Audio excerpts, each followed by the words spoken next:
მოგესალმებით მეგობრებო, მეტად საინტერესო ნაწარმოების მოსმენა მოგიწევთ და საინტერესო ისტორიაა ნაწარმოებისა რატო დავდეთ. ბატონი გივი ჩუგიაშვილი საქართველოს დამსახურებული არტისტი და ბატონი რეზო ჩხიკვიშვილი ერთ გადაღებაზე ერთად აღმოჩნდნენ და ბატონმა რეზო ჩხიკვიშვილმა ჩვენ ბატონ გივი ჩუგიაშვილს კავკას ნაწარმოები მიაწოდა.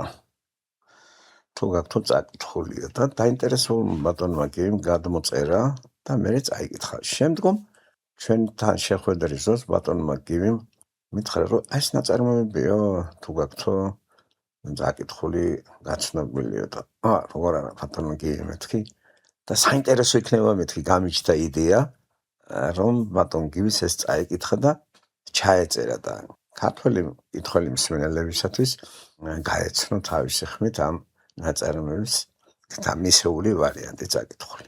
დამთავრდა ბატონი გივი და შეასრულა კიდევაც ეს და მე მგონი დიდი საჩუქარია ეს რომ საქართველოს დამსახურებული არტისტი კითხულობს ცნობილი ფრანც კაფკას ავსტრიელი მწერლის ფრანც კაფკას ერთ-ერთ საინტერესო ნაწარმოებს იგავიარი თავიდან ბოლომდე იგავურად არმა ფილოსოფიური ქვეტექსტები აქვს ამ ნაწარმოებს მოხსენებითი ბარათი აკადემიას. ვფიქრობთ მე მგონი დიდ სიამოვნებას მიიღებს მსმენელები ასეთი ჩანაწერისათვის მით უმეტეს რომ ბატონი გივი ცნობილია ვისაც ლიტერატურა უყვარს ვისაც სპექტაკლები უყვარს და მე აქედან ჩემი მხრივ ძალიან დიდ მადლობას მოახსენებ ბატონ გივის ასევე ბატონ რეზო ჩხიკვიშვილის ჩემსახნიას რომელიც მე არ ვიცნობ მაგრამ ვიცნობ მისი ხელოვნებას სპექტაკლებს რომ აი ესეთი იმით შევასრულეთ და ღმერთს მადლობა რომ ეს გაერთიანებული იდეა რეზო ჩხიკვიშვილის ასევე ჩემი იდეაც და გახმოვნება ბატონი გივი ჩუგუაშვილისა. ასე რომ მსმენელებო საერთოდ მადლობა მოვახსენოთ ჩვენ უკანასკნელ მოხიკანებს თეატრალურ ხელოვნებაში რომლებიც ჩვენ ბევრი გვყავდა და სამწუხაროდ ახალგაზრდება არ იცნობს. ბატონ გივის პირადად დიდი მადლობა რომ თამდაბლებული ადამიანმა ისე დაიმდაბლა თავი რომ მე ვინმე რას წარმოადგენდა პატივიმცა და გარკვეული სიყვარული დაამტკიცა ადამიანური აგებაში, როცა ჩემი თხოვნა შეასრულა და ეს საოცარი ნაწარმოები თავის ხმით მოგვაწოდა. ასე რომ დიდი მადლობა. მსმენელებო დიდი მადლობა თუ ამას თქვენ ისევე მიიღებთ როგორც მე. კარგ მოსმენას გისურვებთ. წინ დიდი მადლობა. მოხსენებითი ბარათი აკადემიას. უფალო აკადემიკოსებო, დიდ პატივს მდებთ, როდესაც მთხოვთ აკადემიას მოვახსენო ჩემი მაიმუნური წარსულის შესახებ. სამწუხაროდ ამგვარი აზრით არ შემიძლია შევასრულო თქვენი თხოვნა. დაახლოებით 5 წელი მაშორებს მაიმუნის მდგომარეობიდან. თუმცა ეს დრო კალენდრის მიხედვით მოკლეა, მაგრამ ჩემთვის უსასრულოდ გრძელი აღმოჩნდა გასავლელად, უკეთ რომ ვთქვათ, გასარბენად. მე მივივტოდი ჩინებული ადამიანების, მათი რჩევა დარიგების, მოწოდების შეძახილებისა და საორკესტრო მუსიკის დაახლებით, მაგრამ მიუხედავად ამისა არსებითად მაინც მარტო ვიხავი. რამდენადაც ეგ თანხლება, ხატოვნად რომ ვთქვათ, მუდამ შორს ბარიერებს გადახმარჩებოდა. ჩემი ესოდენი წარმატება შეუძლებელი გახდებოდა, ჯიუტად რომ ჩავღაუჭებოდი ჩემს წარმოშობასა და ახალგაზრდობის მოგონებებს. სწორედ ყოველნაირი თავნებობისა და სიჯიუტის დათმობა გავიხადე უმაღლეს ნორმად. მე თავისუფალმა მაიმუნმა ქედი შეუდექი ამ უღელს, ხოლო ამით თანდათანობით სულ უფრო და უფრო ჩავახშე მოგონებები. თავდაპირველად თუ კი ადამიანები მოისურვებდნენ, ძნელი არ იყო ჩემთვის უკან დაბრუნება, სასავით ღია ჩანდა უკან დასაბრუნებელი კარი, მაგრამ მათრახის სემით გამალებულ ჩემს განვითარებაში თანდათანობით დავიწროვდა და დაიხშო იგი. სულ უფრო და უფრო უკეთ შინაურულად ვგრძნობდი თავს ადამიანთა სამყაროში. დაცხრა ქარიშხალი, რომელიც ჩემი წარსულიდან ქროდა. დღეს ამ ქარიშხლისაგან სუსტი ნიავიღა დარჩა, რომელიც ოდნავ მიგრილებს ფეხის ქუსლებს. ხოლო შორეული ხვრელი საიდანაც ეს ნიავი უბერავს და საიდანაც ერთ დროს მეც გამოვედი, იმდენად დავიწრობდა, რომ ტყავ გაუძრობლად ვერც გავეტევი შიგ.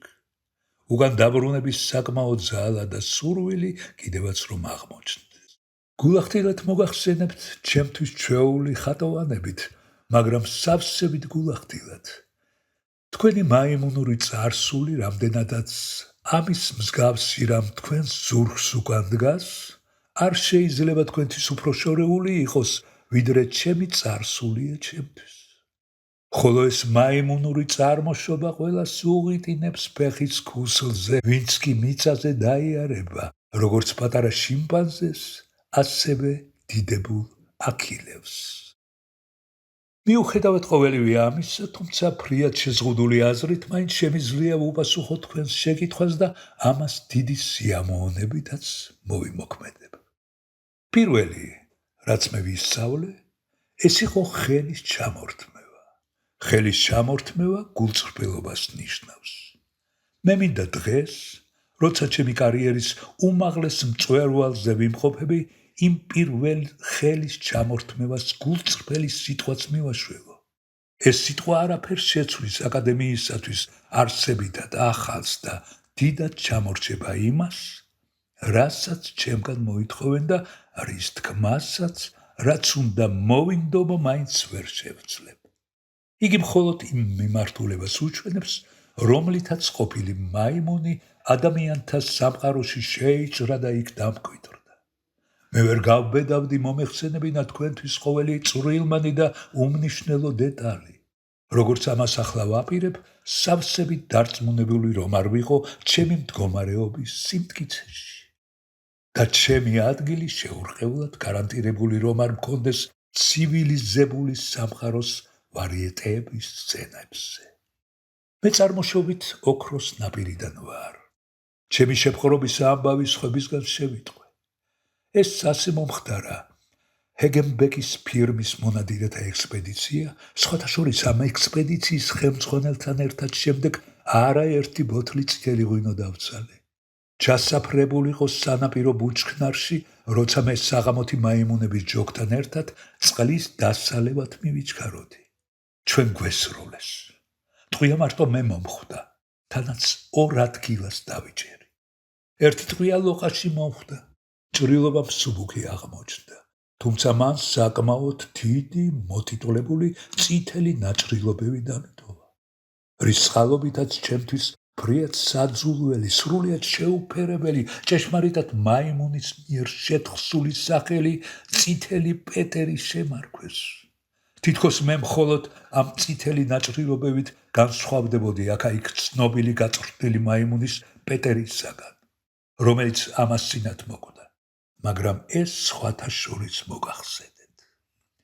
მეორე ტყვია თეძოს ქვემოთ მომხვდა. ეს მძიმე ჭრილობა იყო. იმის წყალობითაა, რომ დღესაც ცოტათი ვკოჭლობ. ამას წინათ ერთ სტატიაში წავიკითხე, ჩემზე უამრავი თავქარიანი კალმოსანი წერს. თითქოს ჩემი მაიმუნური ბუნება ჯერ კიდევ არ იყო მთლად დათრგუნული. საბუთად იმ გარემოებას ასახელებს, რომ მნახველების წინაშე დიდი ხალისით ვიხდი ხოლმე შარვალს, რათა მათ ნატყვიარი ვუჩვენო. ამ ვაჟბატოს სათითაოდ უნდა დაუმტვრიე თვითები, რომელთაც ეს დაწერეს. მე სრული უფლება მაქვს ჩავიხადო შარვალი, ვის წინაშეც მომესურვება. ვერაფერს დამინახავენ კარგად მოვლილი ბეწვისა და აქ საჭიროა შეირჩეს გარკვეული მიზნის შესატყვისი გარკვეული სიტყვა, რომელიც ამასთანავე გაუგებარი უნდა იყოს. ცოდვილი გასროლით წარმოქმნილი ნაჭრილობების გარდა. არაფერია დასამალი, ყველაფერი დღის სინათლეზე მაქვს გამოტანილი. როცა საქმე ჭეშმარიტებას ეხება, მანერებს უკუაგდებენ ხოლმე. ხოლო ამ კალმოსანმა სტუმრების წინაშე შარვარი რომ ჩაიხადოს, მაშინ ცხადია, რამდენადმე სხვაგვარი სანახაობა გადაიშლება და მისი გონიერების ნიშნად მიმაჩნია, რომ ამას არ სჩადის. მე კი მომეშვეს თავისი დელიკატურობით. დაჭრის შემდეგ გონს მოვედი. აქ იწყება თანდათანობით ჩემი მოგონებები. ეს არ იყო ჩვეულებრივი, 4 მხრიდან გისოსებ შემოვლებული გალია. 5-ზე 3 კედელი დაემაგრებინათ. მე 4 კედელს თვითონ 5 ქმნიდა. მთლიანად ეს ნაგებობა ძალიან დაბალი გამოდგა, ასე რომ ფეხზე ვერ ვდგებოდი. ძალიან ვიწროც იყო და დაჯდომაც გამიჭირდებოდა. ამიტომაც მოხრილი ჩავწუწკდი. მუხლების შეუჩერებლივი მიკანკალებდა, ამასთანავე რადგან არავის დანახვა არ მსურდა და სიბნელეში ყოფნა მერჩია, პირით ყუთისკენ შევბრუნდი, ისე რომ უკნიდან გისოსის ღერები შიქხორში მერჭობოდნენ. ახლაც შეპყრობილი გარეული ცხოველების ჩამწყდების ამგვარ წესს საერთოდ უპირატესობას ანიჭებენ და დღეს ჩემი გამოცდილების შედეგად არ შემიძლია უარყო, რომ ადამიანური თვალსაზრისით ეს სავსებით გამართლებულია. მაშინ ამაზე არ ფიქრობდი. ჩემ სიცოცხლეში პირველად მოხვდი ასეთ მდგომარეობაში, როცა არავითარი გამოსავალი არ ჩანდა. ყოველ შემთხვევაში პირდაპირ გზით აქედან გასვლა არ შეიძლებოდა. ჩემს წინაშე ყუთი აღმართულიყო. ფიცარი ფიცარზე იყო მჭიდროდ დამაგრებული. თუმცა ფიცრებშუა რაღაც ნასვრეტი მოჩანდა, რასაც პირველად უმეცრების ბედნიერი ყმუილით მივესალმე, მაგრამ ეს კუდის გასაყოფადაც კი არ კმაროდა და მისი გაფართოების შესაძლებლობა მაიმუნის ყოველგვარ ძალღონეს აღემატებოდა. როგორც შემდეგ მითხრეს, უჩვეულოდ მშვიდად და უხმაუროდ მოქცეულ ვარ, რის გამოც დაუსკვნიათ. მე ან მალე დავიღუპებოდი, ან და კრიტიკულ პერიოდს თუ გადავიტანდი, ერთობ იოლი გასაწვრთნელი ვიქნებოდი. მე გადავიტანა ეს კრიტიკული პერიოდი. ჩუმის ლუქუნი, რწყილების მტკივნეული ძიება, ქოქოსის კაკლის არადგად გამომცლელი ლოკვა, ყუთის კედელზე თავის რახუნი, ვინმეს მოახლოებისას ენის გადმოგდება. აი ეს გახდათ ჩემი საქმიანობა, ჩემს ახალ ცხოვრებაში. ყოველივე ამას კი თან ახდა ერთადერთი გრძნობა, არავითარი გამოსავალი. ცხადია დღეს მხოლოდ ადამიანური სიტყვით შემიძლია აღვნიშნო და გამოვხატო, რაც მაშინ მაიმუნის შესაფერისი გრძნობით განვიცადე და თუ კი ამით მთლად ზუსტად ვერ გადმოვცემ მაშინდელ მაიმუნურ ჭეშმარიტებას, ყოველ შემთხვევაში უდაოა, რომ ეგ ჭეშმარიტება ჩემს მიერ აღწერილს უახლოვდება. ადრე უამრავი გამოსავალი მქონდა, ამჯერად კი ერთი არ გამაჩნდა. მე ჩიხში ვიყავი მოქცეული. ზედფიცარზე რომ მიველურს მეტკიდევაც ამით ოდნავადაც არ შემცირდებოდა გადაადგილების ის თავისუფლება, რაც უამისოდაც მქონდა.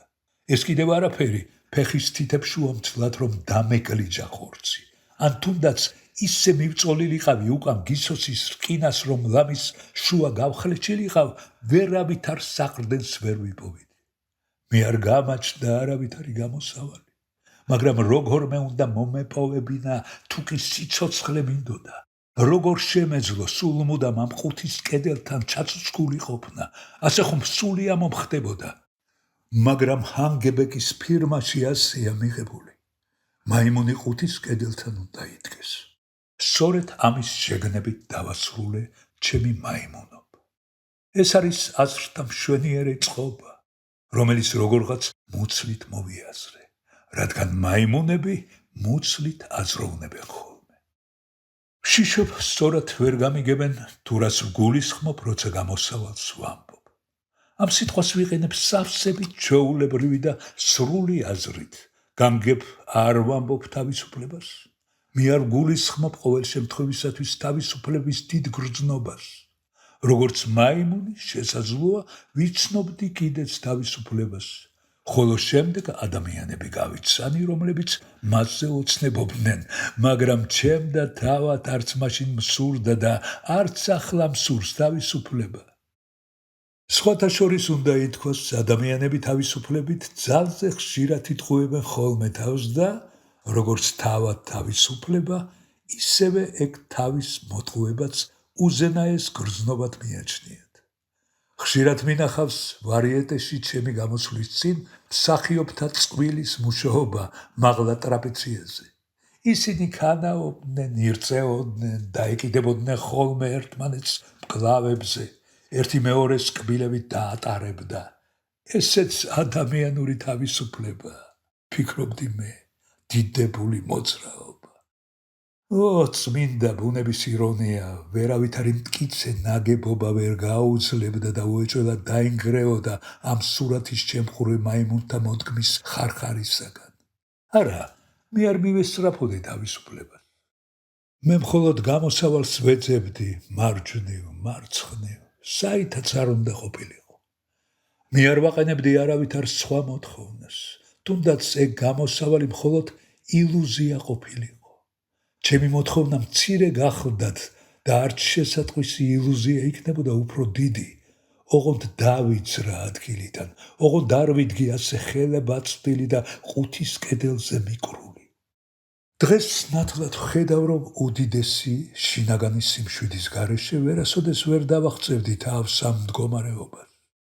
ის, რადაც მე ახლა ვიქეცი, მართლაც იმ სიმშვიდის შედეგი უნდა იყოს, რაც გემზე დამეუფლა, ხოლო სიმშვიდეს თავის მხრივ გემზე მყოფ ადამიანებს უმადლი. ყოველივეს მიუხედავად, კარგი ადამიანებიც არსებობენ. ხალისით ვიგონებ დღეს მათი მძიმე ნაბიჯების ხმას, რაც ძილხვიძილში ჩამესმოდა ხოლმე. ისინი ყოველგვარ საქმეს ძალზე ნელა და ზანტად აკეთებდნენ. როცა რომელიმე მათგანს თვალების მოფშნეტა მოესურვებოდა, ისე წამოსწევდა ხელს, თითქოს ზედ სიმძიმე ეკიდა. მათი ხუმრობა უხეში იყო, მაგრამ გული თადი. მათ სიცილს თითქოს და სახიფათო, მაგრამ უწყინარი ხველება ერთოდა ხოლმე. პირში მუდამ რაიმე მოეძებებოდათ გასაფურთხებლად და მათთვის სავსებით სულ ერთი იყო, საით გააფურთხებდნენ. მუდამ ჩიოდნენ, რომ ჩემი რწყილები ზედახტებოდნენ, მაგრამ ამის გამო სერიოზულად არასოდეს გამჯავრებიან. კარგად იცოდნენ, რომ ჩემს ბედში რწყილები იზრდებიან, ხოლო რწყილებს კი ხტუნვა უყვართ. ისინი ფაქტის ამ კონსტატაციით კმაყოფილდებოდნენ. მოცელეობის ჟამს ზოგნი ნახევარწრედ შემომისხდებოდნენ ხოლმე გარშემო. ეს ადამიანები უმალ შეჰკუნტრუშებდნენ ერთმანეთს, ვიდრე ლაპარაკობდნენ. ყუთებზე გაშოტილნი ჩიბუხს აბოლებდნენ, მუხლებზე ხელს დაკრავდნენ ერთი მეორეს, როცა ჩემს მცირეოდენ მოძრაობას შეამჩნევდნენ. ზოგჯერ რომელიმე მათგანი ჯოხს აიღებდა და სწორედ იქ შემიხიტინებდა, სადაც განსაკუთრებით მე სიამოვნებოდა. დღეს ისევ რომ მიმიპატიჟონი გემზე იმგვარადვე სამგზავროთ უარს განვაცხადებ, მაგრამ ისიც ცხადია, რომ იმ გემბანიდან მარტო უსიამოვნო მოგონებები არ შემომრჩენია. სიმშვიდემ, რომელიც ამ ადამიანების წინაშე შევიძინე, უპირველეს ყოვლისა გაქცევის ცდისაგან შემეკავებინა თავი. დღეს ისე მეჩვენება თითქოს მაშინ ვიგრძენი, რომ რაღაც გამოსავალი უნდა მენახა, თუ კი სიცოცხლე მინდოდა, და რომ ამ გამოსავალს გაქცევით ვერ მივაღწევდი. მე მთლად დარწმუნებული არ ვარ, რომ შესაძლებელი იყო გაქცევა, მაგრამ მაინც მჯერა, მაიმუნისთვის გაქცევა ყოველთვის შესაძლებელი უნდა იყოს. ჩემი ახლანდელი კბილების პატრონი ფრთხილად უნდა ვიყო კაკლის მტრევისას. მაშინ კი უთუოდ მოვახერხებდი ბოქლომის დახრხნას, მაგრამ ეს არ მოვიმოქმედე. ან კი რას მოვიგებდი ამით. გამოვყოფდი თუ არა გალეიდან თავს, მაშინვე ხელახლა დამიჭერდნენ და კიდევ უფრო უარეს გალიაში ჩამამწყდებდნენ.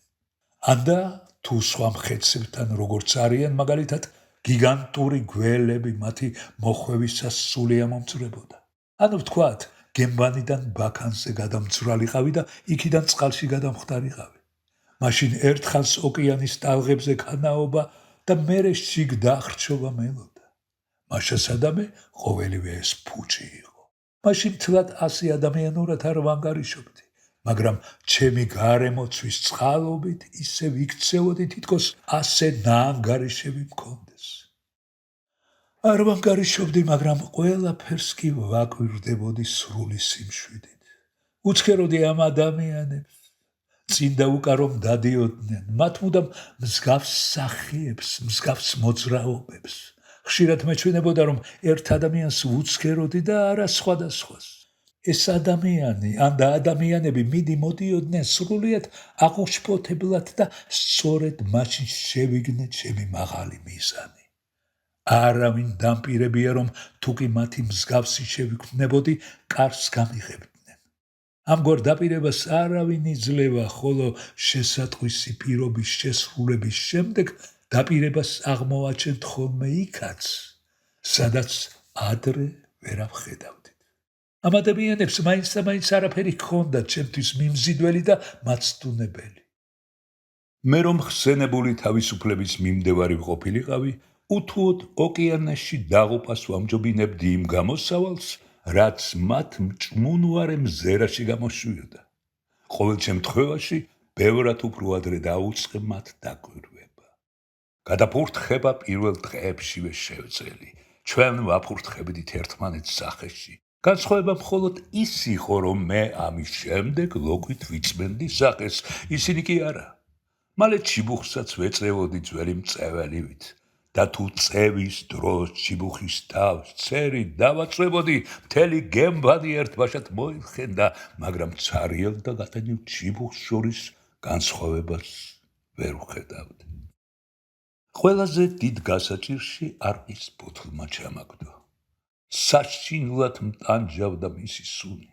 მთელი ძალების დაძაბით ვაიძულებდი თავს, მაგრამ რამდენიმე კვირამ განვლო, სანამ ამ წინააღმდეგობას დავცლებდი. აღსანიშნავია, რომ ადამიანები განსაკუთრებული სერიოზულობით სწორედ ჩემს შინაგან ბრძოლას ეკიდებოდნენ. კვლავ ერთმანეთისაგან განუსხვავებლად ვიხსენებ იმ ადამიანებს, მაგრამ ის კი მაგონდება, რომ ერთ-ერთი მათგანი მარტო თუ ამ ხანაგებთან ერთად სხვადასხვა დროს დღითა თუ ღამით მოდიოდა ხოლმე ჩემთან, ბოთლით ხელში დადგებოდა ჩემს წინ და მამეცადინებდა. მას ჩემი ვერ გაეგო და ცდილობდა ჩემი არსებობის გამოცონა აეხსნა. ეს კაცი ნელ-ნელა თავს მოხდიდა ხოლმე ბოთლს და დამაკვირდებოდა. გაიგო თუ არა, რას ნიშნავს ყოველივე ესო. უნდა ვაღიარო, მე სულ უფრო და უფრო დაშმაგებული ვაკვირდებოდი ამ კაცს. ადამიანი მასწავლებელი მთელი დედამიწის ზურგზე ვერსად იპოვნის ამგვარ ყურადღებიან ადამიან მოწაფეს. საცობის მოხდის შემდეგ ბოთლს პირისაკენ წაიღებდა, თვალს მივადევნებდი და მზერით ლამის ყელში ჩაუძვრებოდი. ადამიანი თავს მიქნევდა, ჩემით კმაყოფილი და ბოთლს ტუჩებზე მიიყუდებდა. თანდათანობით შემეცნების გამო აღზნებული ჭყლოპინით ვიკაცრავდი ტანს სიგრძე სიგანეზე, სადაც კი მომიხდებოდა. ადამიანი ყოველივე ამით გახარებული მიიყუდებდა ბოთლს და გადაჰკრავდა. ვცდილობდი აქაც მივყოლოდი და მოუთმენლობისა და სასოწარკვეთილებისაგან ჩავისწვრიდი ხოლმე ჩემს გალიაში, რაც მას დიდ კმაყოფილებას ჰქრიდა. შემდეგ წინ გაიწვდიდა ბოთლს, ტუჩთან მიიტანდა და სულ მოუთქმელად დაცლიდა პედაგოგიური მოსაზრებით ზედმეტად უკან გადახრილი. ერთობ დიდი სურვილისაგან არაქად გამოლეული ვეღარ მივდებდი და გისოსზე დავეკიდებოდი ხოლმე, როცა ადამიანი თეორიული გაკვეთილის ბოლოს მუცელზე ხელს გადაისვავდა და გაიკრიჭებოდა. შემდეგ დაიწყებოდა პრაქტიკული ვარჯიში. თითქოს თეორიული მეცდინეობით საკმარისად არ ყოფილიყავი დაქანცული, მაგრამ ესეც ჩემი ხვედრი გახლდათ. მიუხედავად ამისა, ხელს ვტაცებდი გამოწვდივ ბოთლს, აცახცახებული მოვხდიდი თავს, წარმატებისგან თანდათანობით ძალა მემატებოდა, ზეაღმართავდი ბოთლს ზუსტად ისევე, როგორც ჩემი მასწავლებელი აკეთებდა, მივიყუდებდი და დიდი ზიზღით გადავიცროდი. ზიზღით მიუხედავად იმისა, რომ ბოთლი ცარიელი იყო და მხოლოდ სუნი უდიოდა, ზიზღით დავანარცხებდი ბოთლს იატაკზე ჩემი მასწავლებლის სამწუხაროდ და კიდევ უფრო მეტად ჩემდა სამწუხაროდ. ვერც მას ვამშვიდებდი და ვერც თავს ვიმშვიდებდი, იმით რომ ბოთლის გადასროლის შემდეგ არ ვივიწყებდი მუცელზე ხელის გადასმას და გაკრიჭას. ძალზე ხშირად სწორედ ამგვარად ჩაგვიტარებია მეცადინეობა და ჩემი მასწავლებლის სასიკადულოდ უნდა ითქვას, იგი არასოდეს არ გამჯავრებია. მართალია ზოგჯერ ზედბედზე მომადებდა ანთებულ ჩიბუხს და იქამდე ეჭირა, სანამ ბეწვი ტრუსვას არ დაიწყებდა ჩემთვის ძნელად ხელმისაწვდომ ადგილას. მაგრამ შემდეგ თვითონვე ჩააქრობდა თავისი ვებერთელა კეთილი ხელით. არ მიწყრებოდა, იცოდა რომ ჩვენ ორივენი ერთნაირად ვიბრძოდით მაიმუნური ბუნების წინააღმდეგ და რომ ამ ბრძოლაში ჩემი ხვედრი უფრო მძიმე იყო. რაოდენ დიდი იყო ჩვენი გამარჯვება ერთ საღამოს, როცა რაღაცას დღესასწაულობდნენ. გრამოფონი უკრავდა და სხვებთან ერთად ოფიცრობაც სასეირნოდ გამოსულიყო. მაყურებელთა დიდი წრის წინაშე მე ჩემი გალიის წინ შემთხვევით დარჩენილ არყის ბოთლს წავავლე ხელი. ადამიანის მზარდი ყურადღებით გარემოცულმა ბოთლს თავი მოვხადე, ნასწავლი ხერხით პირზე მივიყუდე და უყოყმანოდ ტუჩების ამრეზის გარეშე პროფესიონალი მსმელის მსგავსად თვალებ გადმოკარკულმა ნელ-ნელა რაკრაკით ბოლომდე დავცალე. მერე გადავისროლე ბოთლი, მაგრამ ამჯერად არა სასოწარკვეთილებით, არამედ ხელოვანის თავდაჯერებულობით. თუმცა მუცელზე ხელის გადასმა დამავიწყდა, სამაგიეროდ გრძნობათა მოჭარბების გამო თავი ვეღარ შევიკავე და ადამიანური ხმით ჰელო წამოვიძახე. ადამიანური ხმა გავიღე და ამგვარად ადამიანთა საზოგადოებაში ვისკუპე. მისი ექო ყური უგდეთ ლაპარაკობს, კოცნის მსგავსად აღიბეჭდა ჩემს სხეულზე. ვიმეორებ, თავისთავად სრულიად არ მიზიდავდა ადამიანების წაბაწვა. ვაძავდი, რადგან გამოსავალს ვეძებდი, მაგრამ მოპოვებული გამარჯვება ჯერ არ იყო საკმარისი. მალე კვლავ მიმტყუნა ხმამ. მხოლოდ რამდენიმე თვის შემდეგ აღვიდგინე. არყის ბოთლისადმი ზიზღი კიდე უფრო მეტი ძალით შემომიტევდა ხოლმე, მაგრამ საქმე ისაა, რომ ერთხელ და სამუდამოდ გეზი და მიმართულება ვიპოვე. როცა ჰამბურგში წვრთნელს მიმაბარეს, მივხვდი, რომ მხოლოდ ორი შესაძლებლობა გამიჩნდა: ზოოლოგიური ბაღი და ვარიეტე. მე არ შევყოყმანებულ ვარ. უთხარი ჩემს თავს, ყველა ღონე იხმარე, რათა ვარიეტეში მოხვდე. ეს არის გამოსავალი. ზოოლოგიური ბაღი მხოლოდ გალიაა. შიგ თუ მოხვდი დაიღუპები. ხალხზე შემდგარი მაიმუნური ბუნება გაფართოებულ წინააღმდეგობას მიწევდა ისე, რომ ჩემი პირველი მასწავლებელი თითქმის თავად იქცა მაიმუნად. მეცადინეობა შეწყვიტა და საავადმყოფოში წაიყვანეს. საბედნიეროდ იქიდან მალე დაბრუნდა. ბევრი მასწავლებელი გამოვიცვალე, უფრო მეტიც რამდენიმე მასწავლებელი ერთდროულად მყავდა. როდესაც დავრწმუნდი ჩემს უნარში, როდესაც საზოგადოებამ მაღიარა ჩემი მომავალი სავსებით ნათლად გამოიკვეთა. თვითონვე ავიყვანე მასწავლებლები, დავსვი 5 ერთმანეთზე მიყოლებულ ოთახში. ერთი ოთახიდან მეორეში განუწყვეტლივ ხვდოდი და ასე 5-ვესთან ერთდროულად დავდიოდი წვრთნას. დიდი იყო ჩემი წარმატება. თანდათანობით გამოხვიძებულ ჩემს ტვინში ყოველი მხრიდან იჭრებოდა ცოდნის სხივები, არ მოარყოფ, ფრიად მახარებდა ყოველივე ეს. ამავე დროს იმასაც მოგახსენებთ, რომ გადაჭარბებით არც მაშინ შემიფასებია ჩემი წარმატებები და მით უფრო არც ახლა ჩავიდენ ამას.